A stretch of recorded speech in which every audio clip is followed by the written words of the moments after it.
अब हम चल रहे हैं जानने और समझने विस्तार पूर्वक उनके बारे में जिनके बारे में ये किताब दावा करती है कि मैंने अपने माध्यम से बताया है। अब हम चल रहे हैं किसानों की स्थिति और परिस्थिति से वाकिफ होने। ठीक है, अब हम उनकी स्थिति के बारे में वाकिफ होंगे कि उनकी स्थिति और परिस्थिति कैसी थी, उनका जीवन किस प्रकार का था, वो किस प्रकार की चीजें उगाते थे, पहनते थे और कैसे रहते थे। ठीक है, तो चलिए जानते हैं और समझते हैं ग्रामीण समाज को बहुत ही विस्तार पूर्वक। कृषक एवं उनकी भूमि, कृषक एवं उनकी भूमि। तो चलिए जानते हैं मुगल साम्राज्य में किसानों की और वो जिस भूमि पर खेती करते थे उसका और उनका क्या संबंध था। ठीक है, आइए। मुगल काल के विभिन्न स्रोत कृषक के लिए विभिन्न विभिन्न शब्दों का प्रयोग करते हैं। मुगल काल में लिखे गए स्रोत कृषक के लिए भिन्न भिन्न शब्दों का प्रयोग करते हैं। वो कौन कौन से शब्द हैं ये जान लेना। किसान अथवा असामी जैसे शब्दों के साथ साथ रैयत अथवा मुजरियान शब्द का प्रयोग कई भारतीय फारसी स्रोतों में हुआ है। तो किसान के लिए रैयत भी शब्द यूज किया जाता है। तो अगर रैयत शब्द आता है कहीं तो उसका मतलब क्या है, किसान है। और कौन सा आता है, मुजरियान शब्द अगर आता है तो वो भी किसके लिए है, किसान के लिए है। यही भारतीय और फारसी शब्द हैं। ठीक है, विभिन्न स्रोतों से किसानों की दो श्रेणियों अथवा वर्गों का आभास मिलता है। जो किताब लिखी गई है उन किताबों से यह आभास मिलता है कि उस समय भारत में दो प्रकार के किसान थे, एक अपर क्लास किसान, एक लोअर क्लास किसान, जो आज भी हैं। ठीक है, हर जगह ही है, कभी नहीं बदलती ये स्थिति। ठीक, इनमें एक थे खुद कस्त मतलब खुद की जमीन और खुद ही उसके मालिक और खुद ही उस पर खेती भी करते हैं, उसे कहते हैं खुदकश, जिनके नाम से ही स्पष्ट है कि ये भूमि पर स्वयं ही काम करते थे। ये उन्हीं गांवों में रहते थे जिनमें उनकी भूमि होती थी। दूसरी श्रेणी के किसान थे पहिकश, जो दूसरे गांवों से ठेके पर खेती करने आते थे। ये लोग दो कारणों से अपने गांव में खेती ना करके दूसरे गांव में खेती करने जाते थे। बहुधा ये ऐसा अकाल या भूखमरी के कारण उत्पन्न आर्थिक परेशानी के कारण मजबूरन करते थे, परंतु अक्सर ये स्वेच्छा से भी ऐसा करते थे जब उन्हें दिखाई पड़ता था या ऐसा लगता था कि दूसरे किसी गांव में करों की शर्तें उनके अपने गांव की अपेक्षा बेहतर है। तो जो खुद कस्त है उनकी अपनी खुद की जमीन है और वो अपने गांव में रहकर ही खेती करते थे। और पही कस्त वो लोग हैं जो अधिया खेती, अधिया समझती हो ना, आधा खेत लेकर खेती करते थे। और तो ये लोग अपने गांव में क्यों नहीं लेते थे अधिया पर खेती, वो दो चीजें, दो ही कारण थे। पहला अकाल वकाल प्राकृतिक कारण और दूसरा सरकारी कारण कि उनके गांव में कर ज्यादा है तो वो अपने गांव में खेती ना करके वहां खेती करते थे जहां पर कर की दर कम होती है। तो दो प्रकार के किसान हैं, स्वयकस्त और पहिकस्त। तो ये याद रखना है। ठीक है, पही तो है ना, पाहिकस्त। ठीक है, पाहिकस्त। ठीक है, खुदकस्त और पाहिकस्त। खुदकस्त मतलब जो अपनी जमीन के खुद मालिक है और वो अपने खेत पर खुद खेती करते हैं, मजदूरों से भी कराते हैं, ऐसा नहीं कहा हुआ। ठीक है, खुदकस्त वो है, ठीक, जिनकी अपनी खुद की जमीन है और वो उनके खुद की गांव में है, वो कहीं नहीं जा रहे हैं। और पाहिकस्त वो है जो अधिया पर खेती करते थे। ठीक है, किसानों की आर्थिक अथवा माली हालत दयनीय ही होती थी, विभिन्न मतलब स्थिति अच्छी नहीं होती थी। विभिन्न स्रोत इस बात की पुष्टि करते हैं कि आमतौर पर एक किसान के पास सामान्यतः एक जोड़ी बैल तथा एक हल भी नहीं होता था। कृषि व्यक्तिगत मिल्कियत के सिद्धांत पर आधारित थी तथा कृषकों की जमीन अन्य वस्तुओं के ही समान खरीदी और बेची जाती थी। भूमि स्वामित्व को स्पष्ट करने के लिए जमीन की हदों पर मिट्टी, कांटों एवं ईंट से पहचान के चिन्ह बना दिए जाते थे, जो कि आज भी होते हैं। पगडंडी गांव में उन्हें मेड़ कहा जाता है। भाई यहां से मेरा खेत स्टार्ट हो रहा है, यहां से तेरा खेत स्टार्ट हो। इस चीज को दिखाने के लिए पगडंडियां बना दी जाती हैं, जिन्हें हम मेड़ कहते हैं, है ना। तो मेड़ बना दिए जाते हैं। अलग अलग क्षेत्रों में किसानों की जमीन पर मिल्कियत या स्वामित्व अलग अलग था।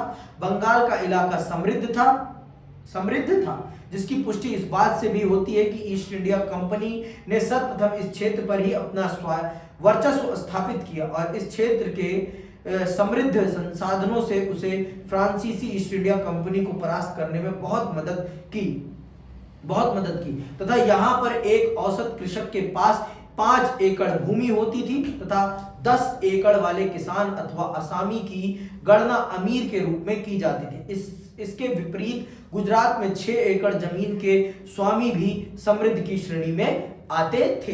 तो अलग अलग क्षेत्रों में अलग अलग जमीनों के पैमाने पर अमीरी और गरीबी तय होती थी और यह आज भी है, आज भी वही है। देखो भूमि में ना जो किसानी है ना, वो भूमि की उर्वरकता पर निर्भर करती है कि इंसान के पास कितनी जमीन होगी तो वो अमीर कहलाएगा, कितनी जमीन कम होगी तो वो गरीब कहलाएगा। अब नोएडा में जिसके पास भी जमीन है भाई, चाहे वो इतनी सी ही हो, वो अमीर ही कहलाएगा, क्योंकि वो इतना किराया खा ले रहा है उस जमीन से कि कोई कहने की बात नहीं है। चाहे जो गांव में जिसके पास 10 एकड़ जमीन है ना, तब भी वो उतना उगा नहीं पाएगा 1 साल के अंदर जितना वो 1 साल में किराया खा जाएगा। समझ में आएगा? तो जमीन की लोकेशन और उसकी क्वालिटी पर भी निर्भर करता है किसान की अमीरी और गरीबी पर। समझ में आएगा? तो ये चीज भी बात ध्यान में रखने वाली है। ठीक है, आज के संदर्भ में मैंने बताया।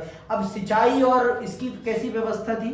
सिंचाई प्रबंध एवं कृषि तकनीक, सिंचाई की क्या व्यवस्था थी और किस प्रकार की, मतलब मुगल शासकों ने किस प्रकार से किसानों के लिए सिंचाई की व्यवस्था करा रखी थी, ये भी जान लेते हैं और थोड़ा समझ लेते हैं। मध्यकाल में कृषि विकसित अवस्था में थी तथा विभिन्न कारणों से इसका निरंतर विकास भी हुआ।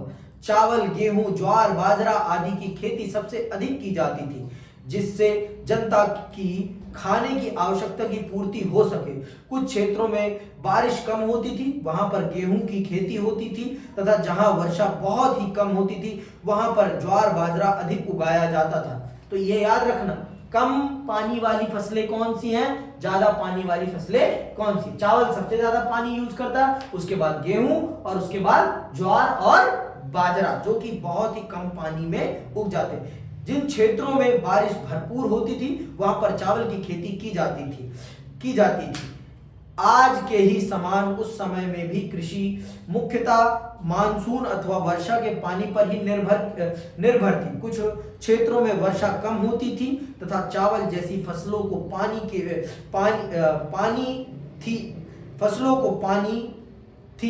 अतिरिक्त आवश्यकता पड़ती थी। उनके लिए राज्य की ओर से सिंचाई के कृत्रिम प्रबंध किए जाते थे, मतलब राज्य नहरें बनाकर और भी मतलब तरीकों से उन क्षेत्रों में पानी पहुंचाने का काम करता था। जैसे आज भी सरकार आपके किसानों के लिए बहुत सारी नहरें और सरकारी पैसे पर समरसेबल, ट्यूबवेल, ये सारी चीजें बनवाती है, जिससे कि किसानों को पानी मिल सके और उनकी किसानी बनी रहे, अच्छे से होती रहे। आज भी देखो भाई, सच है, किसानी तो भाई उस पर निर्भर है और पानी पर, मतलब किसानी के लिए पानी तो सबसे महत्वपूर्ण है। भगवान पर ही वो पूरी निर्भर है। जब तक भगवान चाह लेंगे, जिस दिन एक दिन पहले भी उस फसल को नष्ट कर सकते हैं। लहराती फसल को एक दिन पहले भी वो नष्ट करके बर्बाद कर सकते हैं, पूरे किसान की मेहनत को समाप्त कर सकते हैं। तो आप ये मान लीजिए, जब तक किसान की फसल उसके खुद के घर में आकर बाजार न चली जाए, उसके जेब में पैसा ना आ जाए, तब तक वो खतरे में, भूसे में रखकर भी वो बर्बाद हो जाती है। कभी कभी कीड़े लग जाते हैं, तो खतरा तो उसकी फसल पर, उसके व्यापार पर सदैव बना ही रहता है। तो हर समय कालखंड में देखो, किसानी भारत का प्राथमिक व्यवसाय है, इसमें तो कोई दो शर्त है ही नहीं। और उस समय कालखंड में तो सबसे बड़ा प्राथमिक था, इसके अलावा तो कुछ था ही नहीं। तो इसलिए राज्य भी अपने कर को बढ़ाने के लिए किसानों को अन्य प्रकार की सुविधाएं, अन्य प्रकार की चीजें उपलब्ध कराता था अपने माध्यम से, जिससे कि किसान ज्यादा से ज्यादा उत्पादन कर सके। जितना ज्यादा से ज्यादा उत्पादन होगा उतना ही ज्यादा से ज्यादा इनको कर भी मिलेगा। हर दृष्टिकोण को ध्यान में रखते थे ये लोग। ऐसा नहीं है कि बेफजूल में ही किसानों पर ये पैसा लगा रहे हो, कदापि नहीं। कोई मुफ्त में किसी पर इन्वेस्टमेंट नहीं करता। समझ में आई बात? हर व्यक्ति का अपना उद्देश्य होता है और उस उद्देश्य की पूर्ति के लिए ही वो उस पर इन्वेस्ट करता है। चूंकि राज्य की आय का प्रमुख, आ गई ना बात, चूंकि राज्य की आय का प्रमुख स्रोत खेती से होने वाली आमदनी थी, इसीलिए राज्य की ओर से सिंचाई के पर्याप्त प्रबंध किए जाते थे अथवा इस संबंध में सहायता प्रदान की जाती थी। प्राचीन काल से मध्य काल तक ऐसे बहुत सारे विवरण मिलते हैं जिनसे पता चलता है कि समय समय पर राज्य की ओर से पुरानी नहरों की मरम्मत कराई गई तथा नए नहरें एवं नाले खुदवाए गए। शाहजहां के शासन काल में पंजाब में शाह नहर इसका उदाहरण है। कृषि मूलतः मेहनत पर ही आधारित होती थी उस समय। यद्यपि आधुनिक कृषि तकनीक जैसी कोई चीज तो विद्यमान नहीं थी, परंतु किसान बहुधा पशु बल पर आधारित तकनीकों का इस्तेमाल करते थे। उदाहरण के लिए लकड़ी का हल्का हल, जिसकी एक छोर पर लोहे की नुकीली धार अथवा फाल लगाकर आसानी से बनाया जा सकता था। इन हलों से मिट्टी की ऊपर से खुदाई हो जाती थी। मिट्टी की खुदाई, गुड़ाई और साथ साथ निराई के लिए लकड़ी के मूड़ वाले लोहे के पतले धार काम में लाए जाते थे। यद्यपि बीज बोने के लिए बैलों के जोड़े के सहारे खींचे जाने वाले बरमे का भी इस्तेमाल किया जाता था, परंतु सामान्यतः हाथ से छिड़क कर बीज बोने का ही प्रचलन था। मतलब इन सब प्रकार की तकनीकों का प्रयोग आज के जैसे ट्रैक्टर या रोटावेटर या फार कल्टीवेटर हैरो वैरो तो नहीं थे, लेकिन उस समय जो तकनीकी थे उनके माध्यम से किसानों को सुविधाएं प्रदान की जाती थी। हल था और फावड़े थे, इन सब तकनीकों के माध्यम से किसानों को सुविधाएं दी जाती थी। अब आते हैं किस किस प्रकार की फसलें उगाई जाती थी उस समय कालखंड में, ये भी हम जान लेते हैं। फसलों के प्रकार कि उस समय किन प्रकार की फसलों को उगाया जाता था। ठीक है, खेती का प्राथमिक उद्देश्य लोगों का पेट भरना था, जिस कारण रोजमर्रा के खाने की जरूरतें पूरी करने की फसलें ही सबसे अधिक उगाई जाती थी। परंतु इसका यह अर्थ बिल्कुल नहीं है कि मध्यकालीन भारत में खेती केवल पेट भरने अथवा गुजारा करने के लिए ही की जाती थी। स्रोतों में विभिन्न नकदी फसलों तथा निज एक कामिल सर्वोत्तम फसलों का उल्लेख मिलता है। चूंकि इनसे राज्य को अधिक राजस्व की प्राप्ति होती थी, इसलिए मुगल काल में राज्य किसानों को ऐसी फसलों के उत्पादन के लिए प्रोत्साहन देता था। कपास और गन्ने जैसी फसलें जिन एक कामिल के सर्वश्रेष्ठ उदाहरण हैं। तिलहन जैसे सरसों एवं दलहन भी नकदी फसलों में आती थी। आज भी ये आती हैं, उन्हीं में ये सारी की सारी नकदी फसलें ही कहलाती हैं। जितनी भी आपकी दालें हैं, गन्ना, कपास, मूंगफली, ये सारी की सारी आपकी नकदी फसल में आती है, जिनको तुरंत बाजार में बेचकर पैसा मिल जाता है। ठीक है, जैसे बंगाल विभिन्न क्षेत्र अपने विशेष कृषि उत्पादों के लिए प्रसिद्ध थे। जैसे बंगाल अपनी चीनी के लिए प्रसिद्ध था, जबकि मध्य भारत एवं दक्कनी पठार में विस्तृत क्षेत्रों में कपास की खेती की जाती थी, क्योंकि वहां की भूमि इसके लिए सर्वाधिक अनुकूल थी। इन बातों से इस तथ्य की पुष्टि होती है कि मध्यकाल युग में पेट भरने के साथ साथ व्यापार के लिए भी उत्पादन किया जाता था। दोनों ही दृष्टिकोणों से किसानी की जाती थी, सिर्फ एक दृष्टिकोण से किसानी नहीं की जाती थी। पेट भरने के साथ साथ व्यापार के दृष्टिकोण को भी ध्यान में रखकर किसानी की जाती थी आपके मध्यकाल में, और राजा भी प्रोत्साहन देता था उन फसलों को उगाने के लिए जिन्हें हम नकदी फसलें या सर्वोच्च फसलें कहते हैं। ठीक है, विभिन्न वृत्तांतों से, वृत्तांत मतलब दस्तावेजों से, वृत्तांतों से पता चलता है कि 17वीं शताब्दी में विश्व के अलग अलग क्षेत्रों से कई नई फसलें भारतीय उपमहाद्वीप पहुंची। उदाहरणार्थ अफ्रीका और स्पेन के रास्ते से मक्का की फसल भारत आई तथा 17वीं शताब्दी तक इसकी गिनती पश्चिमी भारत की मुख्य फसलों में होने लगी। इस प्रकार नई दुनिया से आलू, टमाटर एवं मिर्च जैसी सब्जियां तथा अनानास एवं पपीता जैसे फल भारत पहुंचे।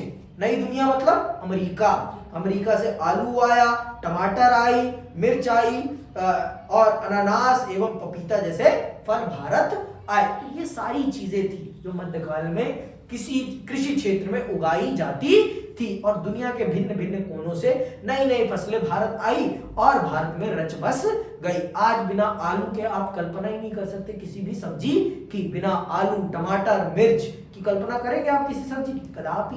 तो ये सारी चीजें आपके मध्यकाल में हुई और अबुल फजल की आईन अकबरी हमें इन सब के बारे में बताती है। और भी अन्य स्रोत हैं जिनके माध्यम से हमें आईन अकबरी के अतिरिक्त और बातें पता चल पाती हैं और क्रॉस चेकिंग भी हो जाती है आईन अकबरी की।